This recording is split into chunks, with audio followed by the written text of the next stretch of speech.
श्री राधे राधे। भक्तों, श्रीमद् भगवद गीता भाव मंथन कार्यक्रम प्रारंभ किया जा रहा है।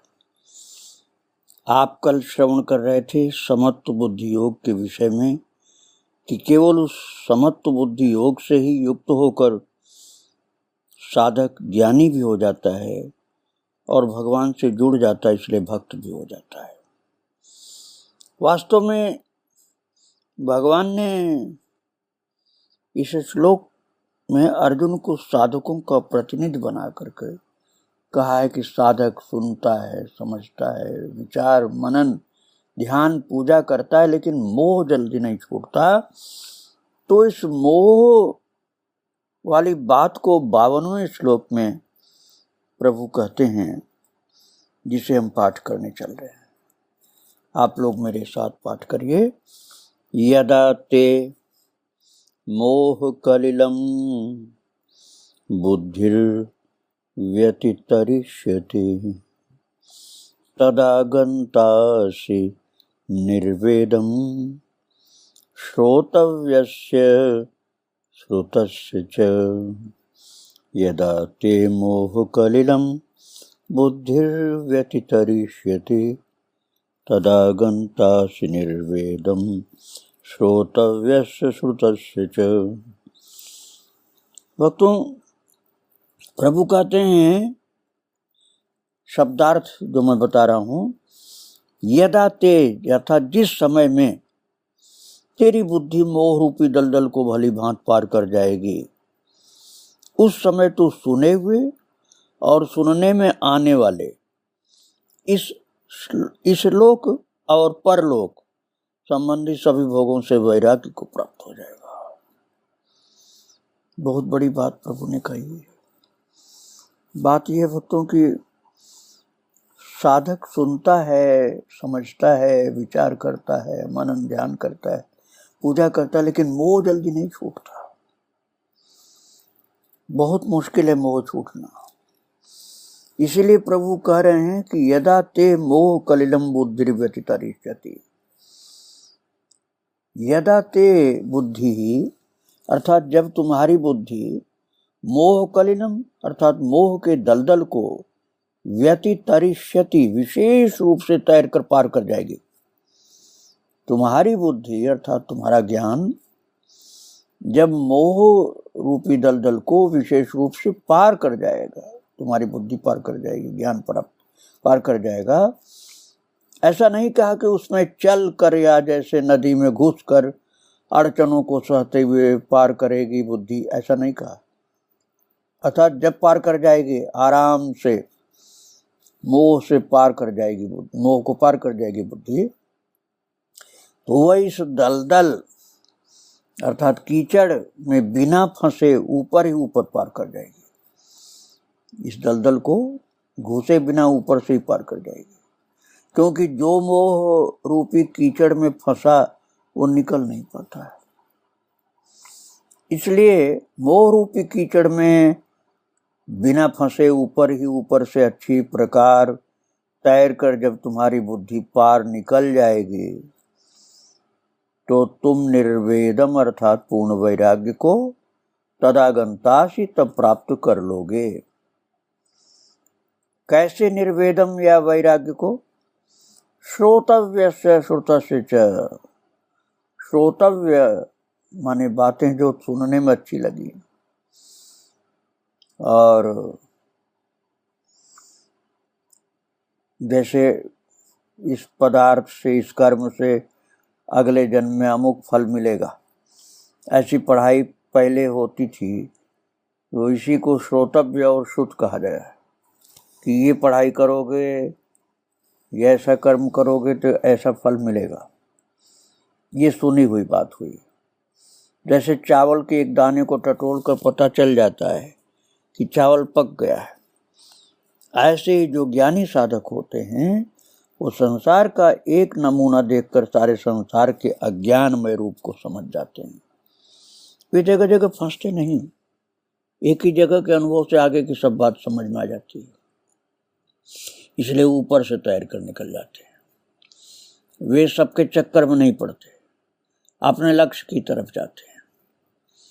तब तक संसार के कर्मों को करना आवश्यक है जब तक पूर्ण वैराग्य न हो जाए। भागवत जी में भी भक्तों ने यही कहा गया है 11वें स्कंद में। और बिना पूर्ण वैराग्य के जिम्मेदारी छोड़ने को पलायनवाद माना जाता है। वैराग्य होने पर तो छोड़ना नहीं पड़ता, अपने आप छूट जाता संसार। लेकिन वैराग्य हुआ नहीं और घर जिम्मेदारी का काम छोड़ के चल दिए तो इसको पलायनवाद कहा जाता है। पूर्ण वैराग्य होने पर महान भक्तों के चरित्र में आता है कि वे गोद के बच्चे को भी जंगल में छोड़कर चले गए।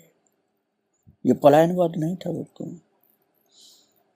ये पूर्ण वैराग्य पर ऐसा कृत्य हुआ जो करना नहीं पड़ा, अपने आप हो गया। इसको पलायन नहीं कहा जा सकता है, ये वैराग्य की उच्च अवस्था कही जाती है।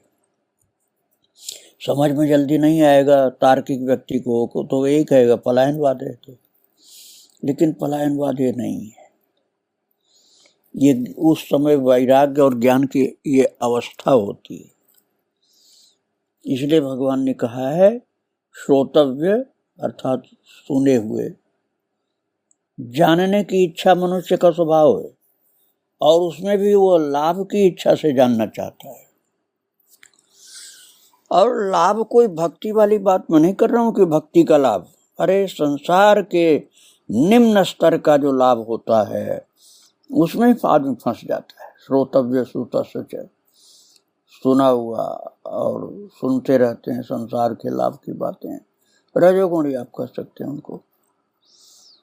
तो पारमार्थिक लाभ जो होता है अर्थात भक्ति का लाभ होता है वो तो बहुत ऊंचा होता है।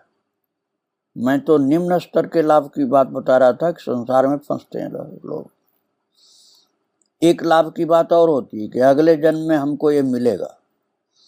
वेद पुराणों में जो कर्मों की मीमांसा हुई है उसमें क्रियमाण कर्मों में जहाँ सकाम कर्म की बात कही गई है उसी को भगवान श्रोतव्य और श्रुतस्य कह रहे हैं।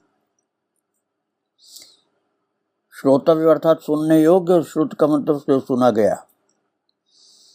तो मैं आपको पहले सुना चुका हूँ ना, श्लोक संख्या 42 और 43 में, दूसरे अध्याय के श्लोक नंबर 42-43 मैंने सुनाया था।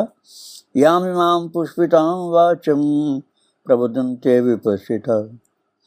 तो पुष्पिताम वाचम वेदवादरता और न अन्यत अस्ति इति वादिनः क्रिया विशेष बहुलाम भोग ऐश्वर्य गतिम प्रति। इसको विस्तार से मैं आपको बता चुका हूँ। वो सब श्रोतव्य और श्रुत हैं। तो यहाँ प्रभु ने उसी को श्रोतव्य और श्रुत कहा जो वेदवादरत कह करके भोग और ऐश्वर्य की बातें कही गई है ना, कि भोग और ऐश्वर्य जब तक रहते हैं तब तक व्यक्ति को वास्तविक शांति नहीं मिलती। उसी बात को यहाँ कह रहे हैं। यदा ते मोह कलिलम बुद्धिर्व्यतितरिष्यति। जब तुम्हारी बुद्धि मोह रूपी दलदल को बिल्कुल पार कर जाएगी, उसमें डूबेगी नहीं, था नहीं लगी, ये नहीं सोचेगी कि इसमें कोई खतरा नहीं है, बल्कि उसका उल्लंघन कर जाएगी, तब क्या होगा? तदा गंतासि निर्वेदम श्रोतव्यस्य श्रुतस्य च। इसी श्लोक में अर्थात 52वें श्लोक में प्रभु कह रहे हैं तदा गंतासि निर्वेदम श्रोतव्यस्य श्रुतस्य च। तब तुम संसार की ही नहीं परलोक की समस्त अभिलाषाओं को जो उनके विषय में आज तक तुमने सुनी है वो सब को पार करके उससे निर्वेद को प्राप्त कर लोगे, अर्थात उससे निवृत्त हो जाओगे, उससे उपरामता को प्राप्त कर लोगे, उससे वैराग्य को प्राप्त कर लोगे। और तब प्रभु कहते हैं तब तुम्हें पूर्ण वैराग्य होगा और उसके बाद तुम आगे बढ़ोगे, वास्तविक ज्ञान की स्थिति में आगे बढ़ोगे।